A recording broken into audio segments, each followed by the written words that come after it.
Look at these winds. Check out this rain. This is what we're seeing. Oh, holy. In Texas, our weather is always changing, especially in the spring. I don't want to go anywhere yet. I'm shaking. Oh my God. From tornadoes. Tornado just went in town. To hail. The kids are still in the car. Even flash flooding. How old are the kids? Before the storms hit, WFAA's team of meteorologists is getting you ready. Consider this your guide to Texas spring storms. Thanks for joining us, everyone. I'm Chief Meteorologist Pete Delkus, and we're getting you ready for the spring severe weather season. Now is the time to prepare because spring storms can be powerful and destructive, and you don't want to be caught off guard without a plan. You can trust that we've got a team of expert meteorologists guiding you through the forecast days before the storm. We'll be on the air as the weather moves in, and we'll take you to the aftermath once the storm is gone. Over the next half hour, we're walking you through our spring weather outlook, what you can expect over the next few months. We'll talk about how to put together a severe weather plan and what to look for when severe weather strikes. And we'll go behind the scenes for a look at weather technology that could keep us safe during severe storms. Well, let's start things off with our spring outlook. Again, it's here. Severe weather season is here. And as we look at the forecast models, as we head through April, May, and June, really the heart of severe weather season here in North Texas, I want to look at three different models right now. The European model, as far as precip goes, below normal precip here in the Dallas-Fort Worth area and across North Texas. The American model is the same thing across the whole southern portion of the United States. Drier than normal as we head through April, May, and June. And then for North Texas and locations off to the east, it's still with the Canadian model, it's below normal with our precip. So what does all of this mean? Well, if you take a look at the trends in tornado environment frequency, April, May, and June, we've been trending up outside of Texas, areas to the east of Texas, Louisiana, Arkansas, Missouri, and locations off to the east of there. All of these red states are trending up in the tornado environment frequency. Here in North Texas, over the last number of years, we're starting to trend down. We continue to trend down, I should say. This is still the top region here in North Texas. The Southern Plains is still the top region in tornado frequency, but it is experiencing a downward trend right now. Remember this, in North Texas, the average number of tornadoes that we have per year in North Texas, we average about 18 per year. But in North Texas, okay, check this out. 10 of the last 15 years have seen fewer tornadoes compared to the average.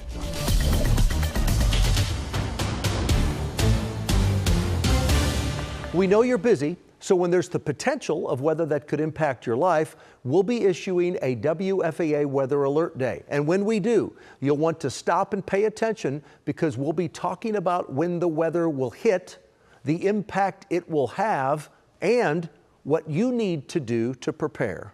Spring is the peak of tornado season. In fact, the average tornado count in the U.S. more than doubles from February to March. Meteorologist Marielle Ruiz takes a look back at last year's spring tornadoes.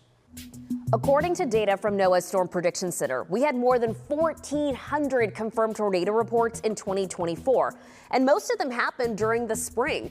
Between April 25th to the 28th, severe weather produced 183 tornadoes across parts of the Midwest and the Great Plains.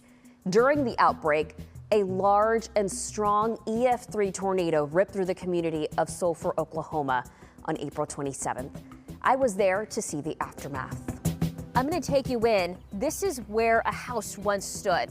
Now, this infrastructure completely gone. You can still see a few pipes in the ground. You can see what's left over of a basement. Trees have been toppled over. Again, consistent with a high-end EF3 close to an EF4. But May was even busier. 527 confirmed tornado reports across the U.S. for the month. 7 people were killed and hundreds of structures destroyed when an EF3 tornado tore through Valley View in Cook County during the Memorial Day holiday weekend. Listen to how powerful that storm was. That's video from inside a Shell gas station where more than 100 people sheltered from the storm. The National Weather Service says 5 tornadoes hit that day. So the question is, how does a tornado form? So think of it this way. You have winds at the surface, right? We have these winds at the surface, and we have warm, moist air in that location as well. Aloft, we have winds at, let's say, 30,000 feet that are cooler and drier. So you see how we have the clash of air masses there. Warm, moist at the surface, cooler and drier aloft. Then you have the wind. Okay, this wind is moving in different directions at different speeds at the surface, at the loft, and that causes the air to begin to spin. And once the air begins to spin, and as a thunderstorm starts to pass over this spinning air, it's stretched vertically, creating a funnel. When that funnel is created and it touches the ground, at that moment, that's when we technically have a tornado. And now that you know how a tornado has formed, now you need to have a safe plan for you and your family. And that's where meteorologist Cassie Hyder comes in. She has some tips. Now's the time to either review or develop a severe weather plan.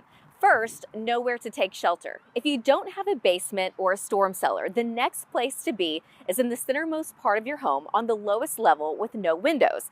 That's often the bathroom, but that could also be under the staircase, in a closet, or in the hallway. Once you're in your safe place, you want to get as low to the ground as possible. Put your hands over your head to protect yourself from any flying debris. Wear shoes and a helmet if you have one. What if you're driving or live in a mobile home? In both cases, you need to find a building to shelter in. If you can't, find a low-lying area like a ditch or a ravine, lie flat, and shield your head with your hands. One more important note, stay away from highway overpasses and under bridges. That's actually the most dangerous place to be. Other things to consider, create an emergency kit. Make sure to have things like non-perishable food items, water, medication, batteries, flashlights, a weather radio if you have one, and a phone charger so that you can check your smartphone for our latest updates when the storm approaches. I'm Daybreak meteorologist Greg Fields, and our team on Daybreak knows severe weather can happen anytime. That's why it's so important to know the different risk levels so you can be prepared when storms develop. The categories from the Storm Prediction Center are marginal, slight, enhanced, moderate, and high. Under a marginal risk, isolated severe thunderstorms are possible. There is a low tornado risk. When we see a slight risk, scattered severe thunderstorms are possible. The tornado risk is higher, and there's a chance for larger hail. Now to the level enhanced, level 3. That's a little more numerous with severe storms. A few intense storms as well, and a few tornadoes. Rarely do we get to the moderate category, with widespread severe storms likely. Some strong tornadoes possible as well. And even more rare is that high-risk level 5, where a tornado outbreak is expected across the area, with long-lived and very widespread intense severe storms. A storm that a lot of you might remember is the one that hit downtown Fort Worth back in 2000. I remember because I was working that day, and this year marks 25 years since that intense EF3 tornado. Here's a look back.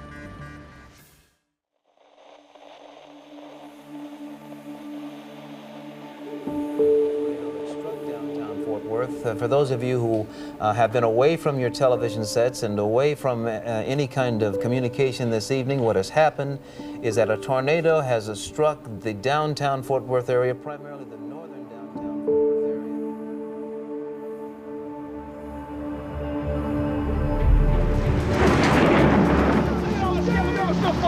area. It was the scariest thing I ever experienced in my life.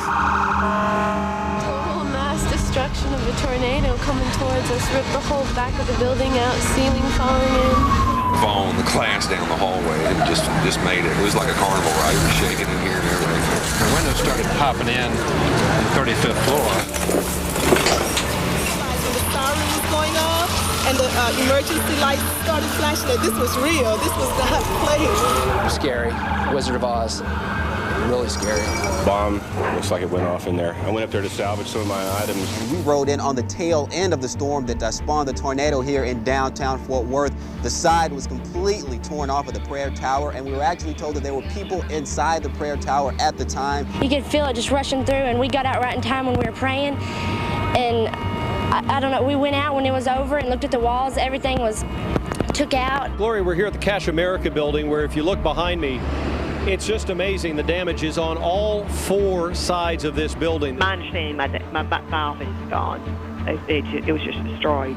There were actually machines flying through the air, and most of it's gone. This is Sundance Square. The area looks like a bomb went off.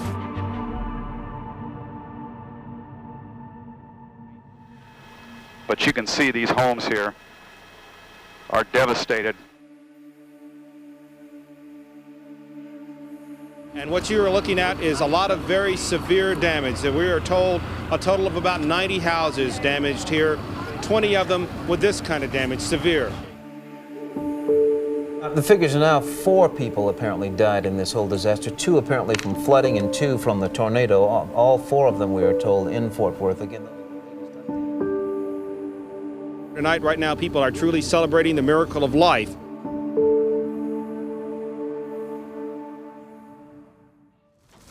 It's not just tornadoes. North Texans are used to seeing hail during severe storms. Coming up, what every homeowner needs to know if your home gets damaged. Plus, meteorologist Jesse Huila hits the road to get an up-close look at new technology keeping us safe when severe weather strikes.